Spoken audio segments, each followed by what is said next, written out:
ঈদের পঞ্চম দিনে দেশের বিভিন্ন জেলার বিনোদন কেন্দ্র, দর্শনীয় স্থান ও পর্যটন স্পটে ছিল সব শ্রেণী পেশার মানুষের ভিড়। তীব্র গরমেও পরিবার পরিজন নিয়ে ঘুরে বেড়াচ্ছেন তারা উৎসব আমেজে।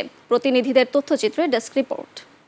জীবন অবাক না করলে কে করবে? 28% মিল্ক ফ্যাটের অবাক করার সাথে ফ্রেশ মিল্ক পাউডার। জীবন অবাক করুক প্রতিদিন। প্রত্নতত্ত্বের অন্যতম নিদর্শন কুমিল্লা কোটবাড়ি শালবন বিহার মুখর দর্শনার্থীদের পদচারণায় দিনভর গরমের মধ্যেও পরিবার পরিজন নিয়ে ঘুরে বেরিয়েছেন অনেকে। নাম জানি, নাম শালবন বিহার, বাট এক্সাক্ট জিনিসটা কি সেটা সত্যি জানি না। খুলনার রূপসা ব্রিজে সময় কাটাতে আসা সব বয়সী মানুষের ভিড়। বিকেল হলেই ভৈরব তীরের ঘাট হয়ে ওঠে মেলার মাঠ, বসে অস্থায়ী দোকানপাট।